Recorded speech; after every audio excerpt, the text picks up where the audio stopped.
मैं एसएसपी सिंह साहब आपके पास आ जाऊं, मैं एक टिप्पणी कर दूं।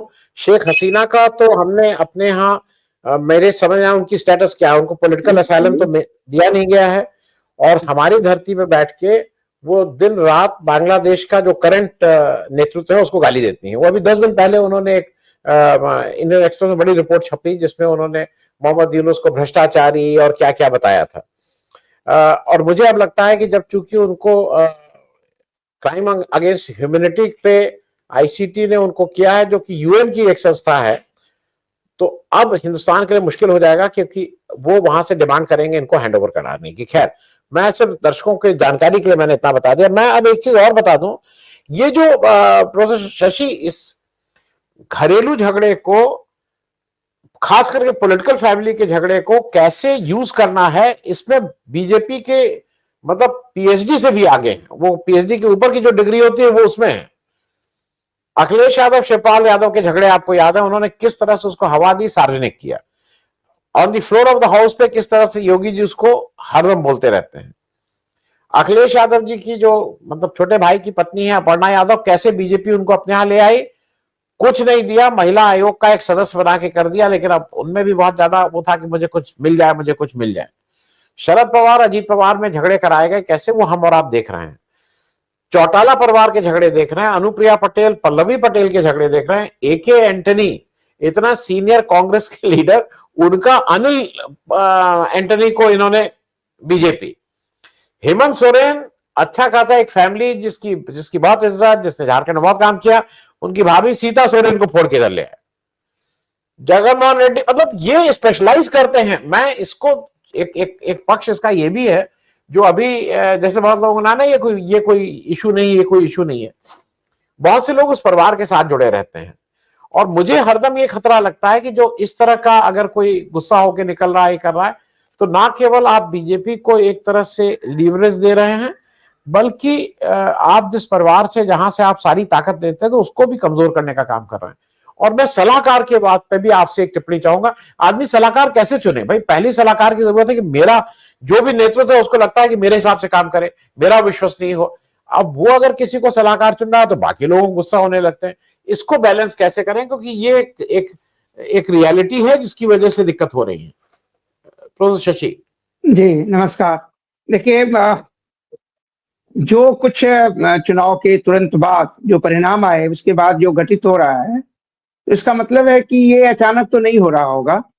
इसमें पहले से ही भारतीय जनता पार्टी या उनके लोग आग लगाने की कोशिश में होंगे, और तेज प्रताप को जिस प्रकार से वो पार्टी से निकले, नई पार्टी बनाई, और फिर आपने देखा होगा कि तेज प्रताप को जिस प्रकार की सुरक्षा प्रदान की गई, तो तेज प्रताप के जान को तो कोई खतरा नहीं था।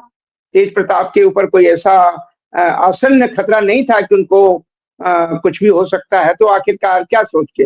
और अब देखिए कि तेज प्रताप ने जिस प्रकार से मोदी जी की तारीफ की है उनकी जीत के संबंध में, और तमाम देख लीजिए कि किस प्रकार की वो बातें कर रहे हैं। तो इसका अर्थ ये होता है कि देखिए, दोनों प्रकार की चीजें चलती हैं। भारतीय जनता पार्टी की राजनीति क्या है? वो मैकियावेलियन पॉलिटिक्स है। मैकियावेलियन पॉलिटिक्स में जो है लव भी दिखाएंगे, यानी कि प्यार दिखाएंगे, उनके लिए सुरक्षा, उनके लिए तमाम बातें। देखिए साहब, लालू जी के परिवार में अगर पारिवारिक कलह है, तो उसमें देखिए लग रहा है कि रोहिणी के प्रति कितना उनका जो है प्रेम है, उनके प्रति संवेदना है, और बेटी के साथ क्या हो रहा है ये। उसी प्रकार से तेज प्रताप के संबंध में तो ये लव वाला पार्ट है, और एक फियर वाला पार्ट है। वो फियर भी क्रिएट करते हैं। तो फियर क्रिएट यानी डर पैदा करना, और डर पैदा करके वो इस प्रकार की राजनीति को हवा देते हैं। हवा क्या देते हैं? लहर बना देते हैं वो।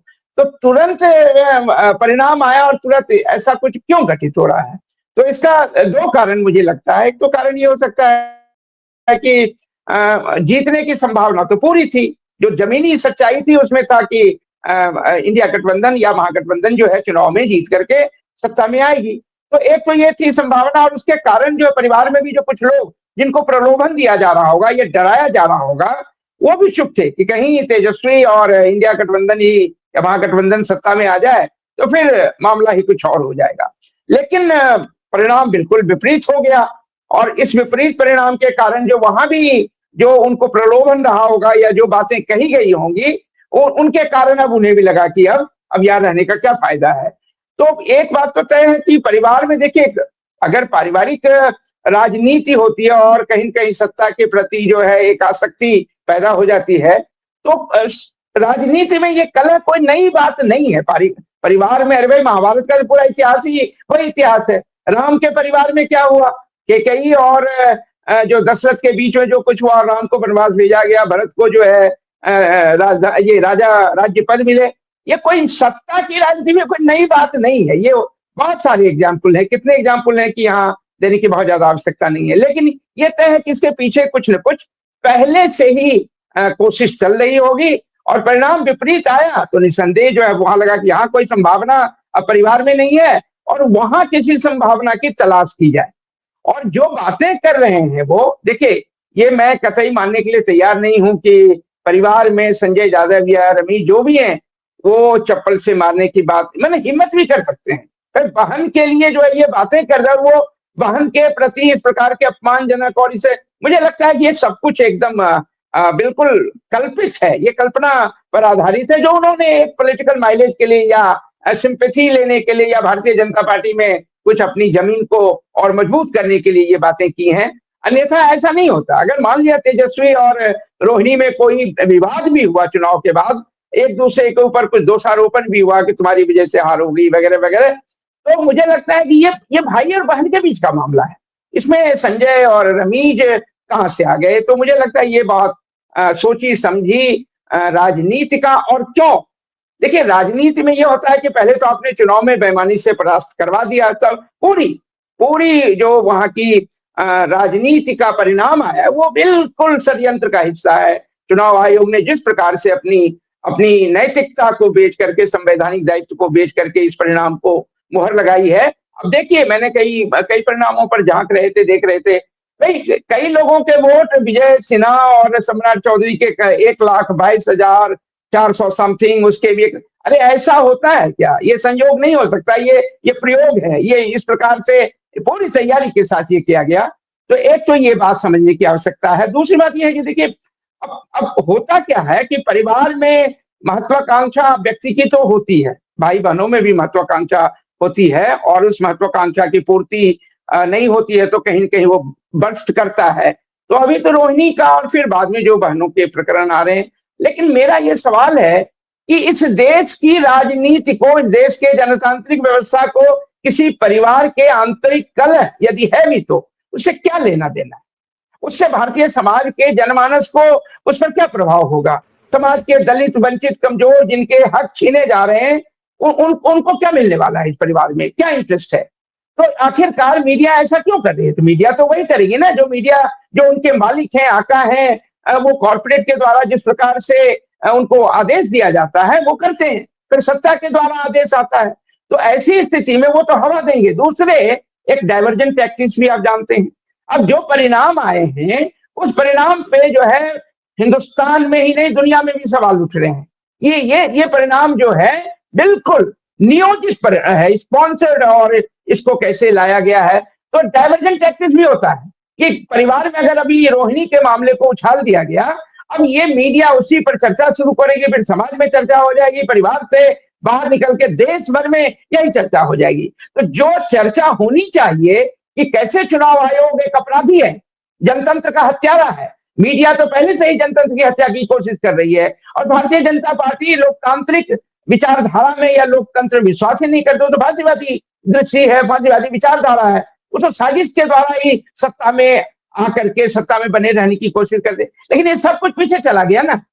अब ये चर्चा हो रही है कि देखिए, कॉलेज में भी मैं था तो कुछ साथियों ने कहा कि देखिए आप बताइए आप इस पर क्या जवाब देते हैं। मैंने कहा कि भाई इस पर जवाब क्या देना है, लेकिन ये बताइए अब आप इसी पे चर्चा कर रहे हैं ना, इसका मतलब है कि पूरा देश इसी पे चर्चा करेगा और मुख्य मुद्दे से बिल्कुल बात हट जाएगी, वो हट गई।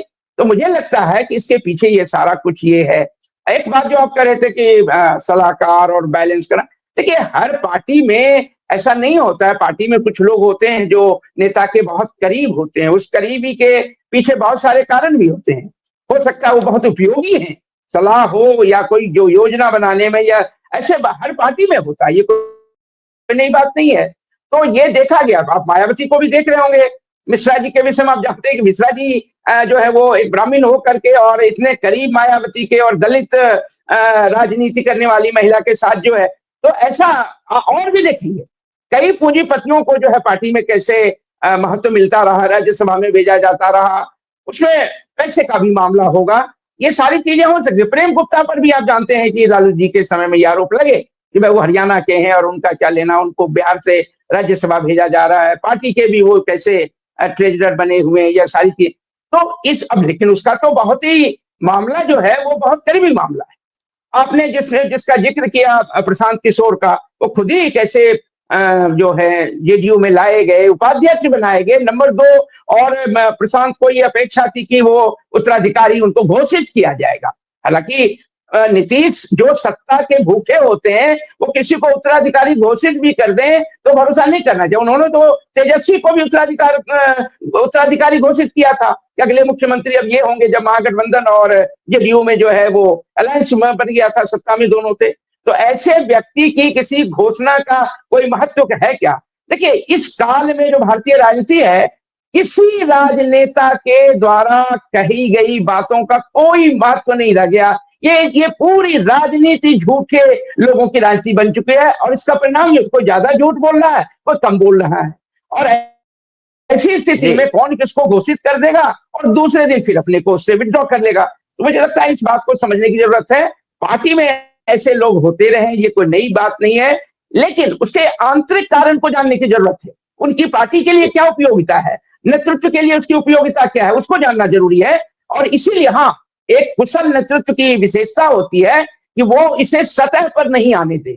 जो उनके सलाहकार हैं, आप जानते हैं किचन कैबिनेट का पॉलिटिकल साइंस में भी, और ये सारी बातें चाहे सत्ता में बैठे हुए प्रधानमंत्री या मुख्यमंत्री हो या पार्टी के नेतृत्व हो, ये किचन कैबिनेट का जो है कॉन्सेप्ट है। ब्रिटेन में भी ये किचन कैबिनेट का जो है ये कॉन्सेप्ट रहा है।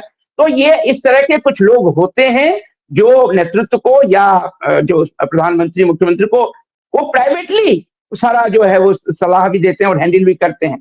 अरे आप इंदिरा गांधी के जमाने में आप याद कीजिए, यशपाल कपूर से लेकर के जो है वो धवन को, मंत्रियों को भी बिना धवन की अनुमति के मिल नहीं पाते थे। क्यों? धवन की और यशपाल कपूर की अपनी उपयोगिता श्रीमती गांधी के लिए थी। तो मुझे लगता है इन तमाम चीजों को भी समझने की जरूरत है। और मैं ये मानता हूं कि जो कुछ अभी मीडिया में उछाला जा रहा है या जो कुछ घटित हो रहा है या जिस प्रकार से वो मीडिया के सामने आई है, ये एक डाइवर्जन टैक्टिस है। इस देश के जनतंत्र को जिस तरह से खतरे में डाल दिया गया है बिहार के चुनाव के द्वारा, और पूरे देश में जनतंत्र के लिए एक बिल्कुल बहुत ही निराशाजनक स्थिति है। लोग भले समझे चुनाव है, ऐसा हुआ, कोई चुनाव अगर इस प्रकार से होगा और ऐसे चुनाव आयोग के रहते हुए किसी भी दल के लिए जीतना बहुत मुश्किल होगा, क्योंकि आप मैंडेट कुछ हो, परिणाम कुछ आएगा। तो मुझे लगता है ये भी डाइवर्जन टैक्टिस अभी है। धन्यवाद। जी।